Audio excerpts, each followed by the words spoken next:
오늘은 고린도후서 1장 18절부터 22절 말씀을 가지고 18절과 19절에 잘 나타나는 말씀, 하나님의 말씀은 예만입니다. 하나님의 말씀은 예만입니다 하는 주제로 잠시 말씀의 의미를 나누고자 합니다. 하나님께서는 굉장히 신실하신 분이십니다.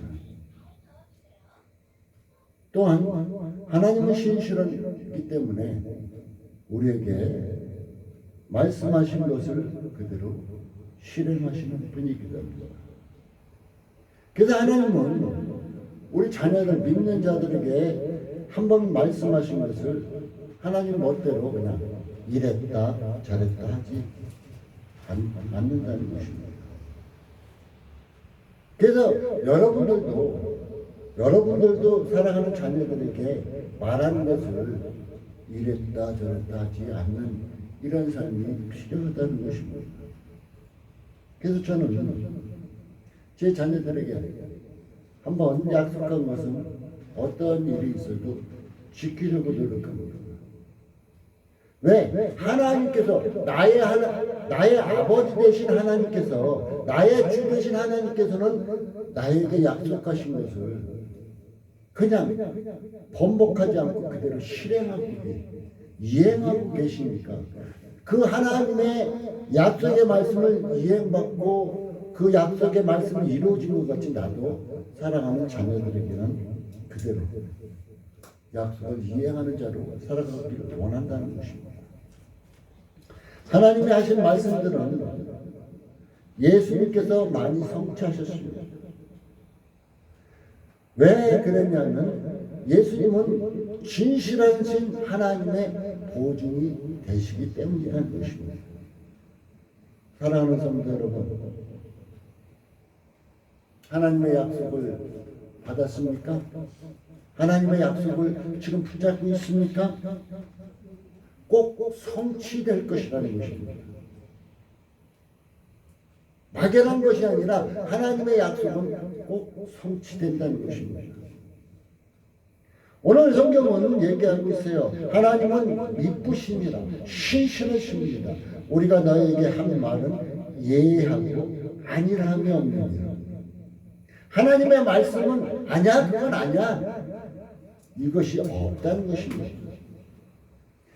우리 곧 나와 실로암과 디모데로 말미암아 너희 가운데 전파된 하나님의 아들 예수 그리스도는 예하고 아니라함이 되지 아니하였으니 예수 그리스도는 예하고 아니라함이 되지 아니하였으니 저에게는 예만 있느니라. 하나님의 약속은 얼마든지 그리스도 안에서 예가 되니 그런즉 그로 말미암아 우리가 아멘하여 하나님께 영광을 돌리게 되느니라 이렇게 말하고 있습니다. 그 성도들은 하나님의 약속을 예 또는 아멘으로 하나님께 영광 돌려야 한다는 것입니다. 아멘이 뭐예요? 믿습니다. 그렇게 될 줄 믿습니다. 많은 사람들이 하나님의 말씀을 증거될 때는 그냥 아멘 아멘 하는데 문 밖에 나서면 그 말씀과는 무관해요. 왜요? 그냥 입술로는 아멘 하는데 이 심령을 믿지 않았기 때문에 그래요. 심령으로 믿어야죠. 자, 마리아라는 한 여인을 찾아봅시다. 마태복음 1장 18절에 보면 마리아라는 여인이 나오죠. 마리아가 요셉과 정혼하고 동거하기 전에 성령으로 잉태된 것이 나타나더니 처녀가 잉태했대요. 처녀가 잉태했다 그러면 요즘 시대는 그래도 손가락 덜 받는 시대지만 그 옛날에는 손가락 받는 시대였어요.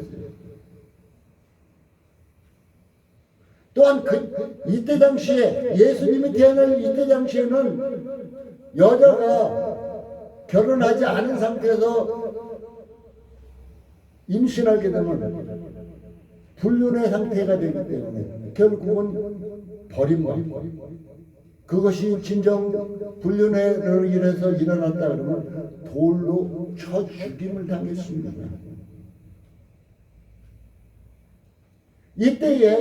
이때에 마리아가 요셉과 정혼을 했어요. 약혼을 했어요. 근데 동거하기 전에, 같이 살기 전에 성령으로 잉태했대요. 거기에 누가복음에 보면 잘 그 과정을 말해주고 있습니다. 누가복음 1장 30절에는 이렇게 말하고 있습니다. 마리아여 무서워 말라, 내가 하나님께 은혜를 얻었느니라. 그때 마리아는 나는 사내를 알지 못하니 어찌 이런 일이 내게 있을 수 있습니까? 내가 사내를 알지 못하는데 어떻게 내가 잉태할 수 있습니까? 얘기합니다. 그러니까 37절 38절은 이렇게 말합니다. 하나님의 모든 말씀은 능치 못함이 없느니라. 뭐라고요? 하나님의 말씀은 능치 못함이 없느니라. 하나님의 말씀은 모든 것을 이룰 수 있느니라, 이렇게 말하고 있습니다. 그러면 우리에게 주어지는 하나님의 말씀은 능력이 있다는 것이죠. 그러니까 마리아는 뭐라 그래요? 말씀대로 내게 이루어지이다 말하고 있습니다. 단순해요. 마리아가 단순한 거예요. 말씀대로 내게 이루어지이다. 하나님의 약속의 말씀이 내게 주어지면 하나님 말씀대로 이루어지기를 원합니다. 그 남편 요셉은 어떤 사람이었어요? 현명한 자였어요.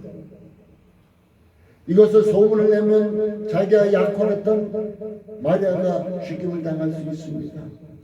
그래서 소리 소문 안 내지 가만히 끊고자 했습니다. 근데 그에게 사자가 나타나서 전문에서 얘기합니다. 마리아 데려오기를 두려워하지 말아라. 이것은 마리아 데려오기를 두려워하지만 성령으로 그에게 잉태되었다고 얘기합니다. 그때 요셉은 어떻게 했어요? 그냥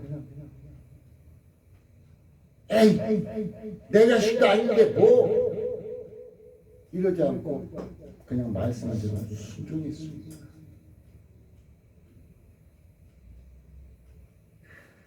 하나님의 말씀은 단순합니다. 그러나 어떻게 보면은 내 생각이 들어가면 순종하기가 굉장히 어렵기도 합니다.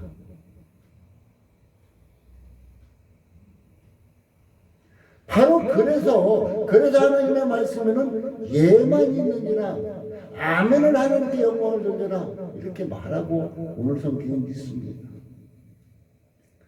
믿음의 조상인 아브라함의 예를 한번 들어보겠습니다. 아브라함은 하나님으로부터 약속의 자녀를 받았어요. 하나님께서 약속을 하셨어요. 내가 내게 아들을 줄 테니까 그 아들을 통해서 바다의 모래같이 하늘의 별들같이 많은 후손이 태어날 것이다 약속했습니다. 그런데 이 약속의 시간을 기다리는 동안 약속이 오지 않어요. 나이는 많이 먹었습니다. 그러니까 어떻게 해요? 그 안에 사라가 종을 첩으로 치릅니다. 같이 자게 해요. 그래서 이스마엘에 일어나는 아들이 태어나죠. 그 이스마엘 후손은 육신의 자녀라고 얘기도 합니다. 이 육신의 자녀는 지금 현재 아랍인들이에요. 현재 이 아랍인들이 어떤 사람들이요? 이스라엘 백성들을 끊임없이 괴롭히는 중동 국가의 사람들이기도 합니다. 자, 끝내 기다리는 결과 백사나 돼서 약속의 자녀를 받습니다. 그런데 약속의 자녀를 받고 난 후에 육신의 자녀인 이스마엘과 약속의 자녀인 이삭 간에 불화가 일어납니다. 가정에는 이런 불화가 많이 있을 수 있어요. 믿음의 사람과 믿지 않는 사람의 불화가 많이 일어날 수 있습니다. 하나님께서는 그들을 헤어지게 만듭니다. 보내라고. 그러고 난 후에 아브라함에게 진짜 지키기 힘든 하나님의 시험이 닥쳐옵니다. 창세기서 22장에 보면은 하나님께서 아브라함을 부르시더니 내가 네게 지시하는 산으로 가서 이삭을 번제로 바치래요.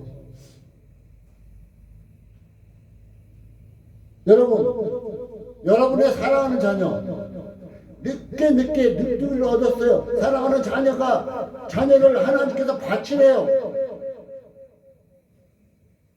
심정이 어떨까요? 그냥 세상이 무너지는 것 같겠죠. 아마 저 같아도 하나님 약속으로 주셨으면서 뭘 지금 엉뚱한 소리 하냐고, 왜 지금 바치라고 하냐고 이랬을랑가 몰라요.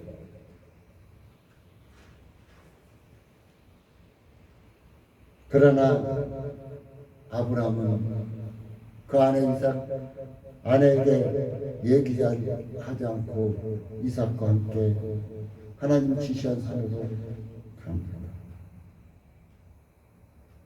그때 아브라함이 이삭을 먹고 칼을 들어 죽이려 할 때 아내에서 소리를 아브라함아 내가 나를 사랑하는 걸 내가 알아.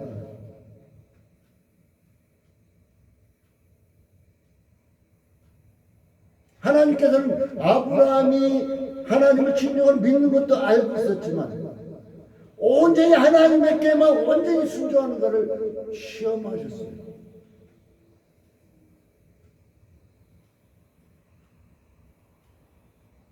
우리에게 어려움이 닥치는 여러 가지 문제점이 닥칠 때도 많이 있습니다. 그때 우리가 어떠한 상태를 극복하고 나가느냐가 중요한 것입니다. 아브라함은 오직 믿음으로 나아갔습니다. 하나님을 바라보며 나갔습니다. 우리에게 닥치는 여러 가지 문제가 있을 때 우리는 어떻게 나가시렵니까? 육신의 눈을 바라보는 걸로 몸부림치며 나가겠습니까? 아니면 아브라함같이 믿음으로 하나님을 바라보며 나가시겠습니까? 창세기서 22장 14절에 보면 뭐라 그래요? 여호와 이래 하나님께서 순양을 뿌리 숯불더미에 걸려서 있는 것을 준비해 주셨습니다. 준비하십니다. 하나님을 바라보고 믿음으로 걸어나가면 하나님께서 그 모든 문제를 해결해 주시는 준비의 과정이 다 있다는 것입니다. 하나님께서 미리 다 준비해 놓고 계셨던 것이었습니다.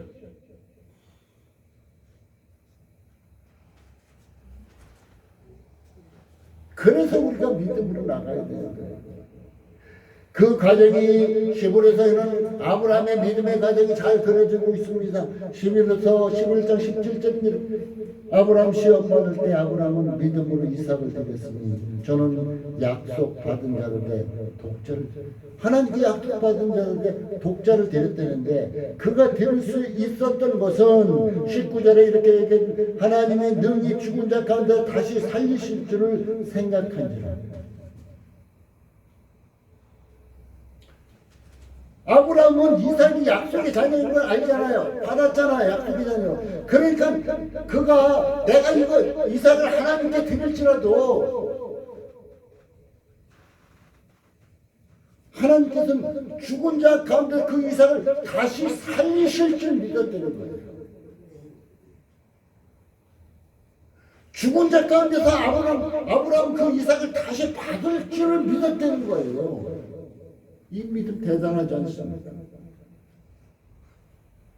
이 믿음으로 나가니까 아멘으로 나가니까 하나님께서는 여호와 일에 모든 것을 준비하고 계셨다는 것입니다.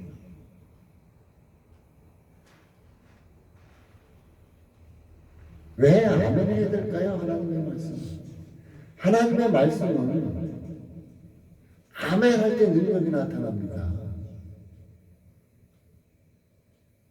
하나님의 말씀은 아멘할 때 능력이 나타난다는 거예요. 예수를 구주로 믿고 영접할 때 구원과 생명이 주어지죠. 예수를 믿고 영접할 때 구원과 생명이 주어지듯이 하나님의 약속을 믿고 아멘할 때 그 약속이 이루어진다는 것입니다. 그래서 하나님께서는 믿고 순종하라. 믿고 순종하라. 그러면 축복이라는 거예요. 하나님의 약속을 믿고 순종하는 것입니다. 복음서에 보면은 많은 병자들이 예수님을 통해서 치유됩니다. 그게 뭐예요? 병자들이 치유될 때 내 믿음대로 될지어다. 주님 말씀하시죠. 병자들의 믿음이 치유된 것은 바로 그들의 믿음이었다는 것입니다. 아멘 했다는 거예요. 아멘 할 때 치유가 일어났다는 것입니다.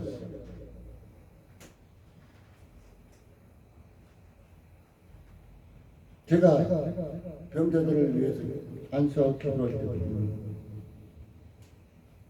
어떤 분은 아멘 하십니다. 아멘 하셨어요. 그래서 안수 받을 때 목사님 괜찮아지는 것 같아요. 그런데 얼마 지나지 않아서 다시 그 병에 잘 사로잡혀 있습니다. 특히 정신적인 질환에 있는 사람들이 많이 그럽니다.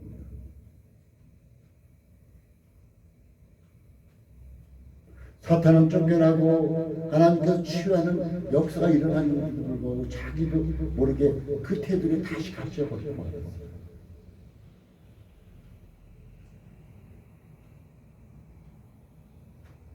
두려운 거예요. 이것이 치유됐나? 안 됐나? 약을 먹어야 될까? 말까? 목사님을 통해서 나올 하나님의 말씀은 온전히 치유됐다 그러고 이제는 약을 먹지 않아도 된다 그러는데 내가 약을 먹지 않아도 나을까? 말까?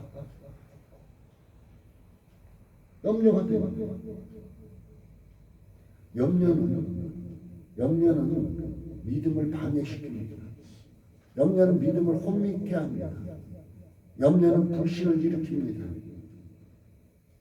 그러니까 그 병에 계속 매어 사는 것을 볼 수가 있다는 것입니다. 저는 구약 성경에 나아만 장군의 예를 한번 들어보겠습니다. 나아만이 문둥병이 들었습니다. 큰 장관으로서 많은 영광도 얻었습니다.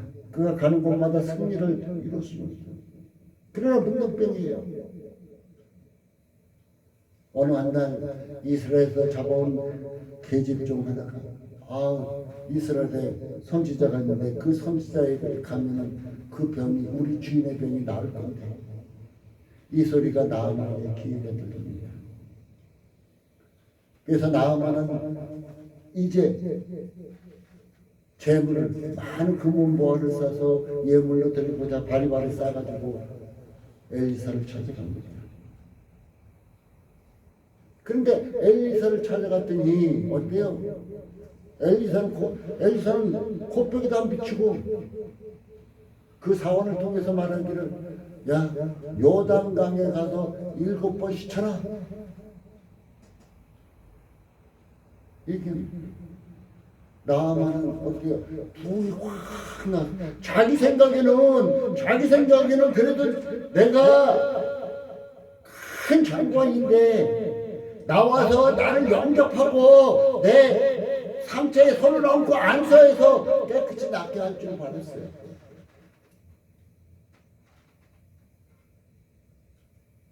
나만 생각이었죠. 그럼 씩씩거리며 돌아갑니다. 그때 그 종들이 함께 했던 종들이 어째요? 아니 주인이 큰일 하라고 한 것도 아니고 그냥 요단강에 가서 몸 7번 씻고 한 건데 뭐 그거 어려워요. 그냥 한번 해보세요.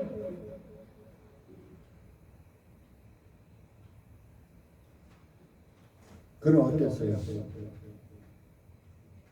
그냥 가서 몸 씻었습니다. 7번 요단강에서 7번 몸을 담갔습니다. 그랬더니 그의 피부가 어린아이 같이 됐다 그래요. 하나님의 말씀은 단순합니다. 에이 그렇게가 뭐 되겠어? 할 정도로 단순해요. 나만에게 주어졌다면 그냥 요단강에 가서 7번 씻으라는 것이었어요. 그냥 순종만 하면 되는 거예요. 순종만 하면은. 지금 우리에게도 주어지는 나만에게 주어졌던 말씀이 우리에게도 많이 주어질 때가 있습니다. 그냥 이렇게 하라고 그래요. 이렇게 하나님 말씀이 이렇게 지금 너 이렇게만 해라 그래요. 그런데 우리는 어떨까요? 나만과 똑같습니다. 내 생각에는 이게 낫지 어떻게 이게 나. 나는 이렇게 하는 게 더 좋다고 이렇게 생각합니다. 그래서 하나님의 말씀을 그냥 뒷전하려고 내 생각대로 모든 것을 하려고 합니다. 그러니까 실패하죠. 그러니까 절망하죠. 그러니까 좌절할 수밖에 없죠. 나만 절망했나요? 요단강에 7번 씻고 난 뒤 절망했나요? 순종하고 난 뒤 절망했나요? 아니에요. 오직 이스라엘 하나님 여호와만이 한 신이라는 것을 그는 알았습니다. 순종하는 건 단순해요. 기적을 일으키는 건 단순해요. 나의 병을 고친 것도 단순해요. 그냥 하나님 말씀에 아멘 하면 돼요. 아멘. 아멘이 그냥 입술로만 아멘 하는 거 아닙니다. 성경에서 아멘 하는 것은. 지금 많은 교인들이 성경에서 말씀하는 아멘을 입술로 아멘 하면 끝나는 걸 착각하니까 문제가 일어나는 거예요. 그 아멘은 말씀에 따라 순종하는 거예요. 순종. 그럴 때 역사가 나타나는 것입니다. 그럴 때 기적이 나타나는 것입니다. 그럴 때 병의 치유가 나타나는 것입니다. 사랑하는 성도 여러분, 나만 같이 내 생각을 가지고 하나님의 말씀을 판단하지 마시고 하나님 말씀을 단순하게 누구야? 오늘 내가 성경을 읽다든지 말씀을 듣다든지 누구야? 이렇게 하라고 아멘. 그냥 그렇게 하세요. 그러면 어떤 것이는 기적이 나타납니다. 그러면 치유의 역사가 나타납니다. 그러면 놀라운 기쁨이 주어집니다. 그러면 위로가 넘쳐납니다. 독생자까지 하나님은 주셨습니다. 우리를 살리셨습니다. 이래있는 하나님께서 우리에게 주시는 약속은 신실하다는 거예요. 우리에게 주시는 약속은 신실한 만큼 우리가 그냥 아멘하고 순종하면 되는 것입니다. 잘 기억해 두십시오. 하나님의 말씀은 오직 아멘입니다. 왜 하나님 말씀은 오늘 나를 판단하지? 왜 나를 징계하지? 나를 왜 징책하지? 이러지 마세요. 그냥 하나님의 말씀은 아멘입니다. 아브라함에게 줬던 야 이삭을 내가 제시하는 사람 그것보다 더 큰 어려움이 어디 있겠어요. 여러분에게 닥치는 가슴을 찌르고 후벼파고 하는 말씀을 잘 하라 할지라도 아브라함이 주었던 내 아들 사랑하는 아들을 내가 지시한 땅에 바치라는 그것을 바치라는 그것보다 더 큰 어려움이 어디 있겠어요. 그냥 하나님 말씀은 아멘하고 순종하면 돼요. 이것뿐이에요. 나의 기준, 나의 생각에 맞춘 것이 아닙니다. 하나님의 말씀은.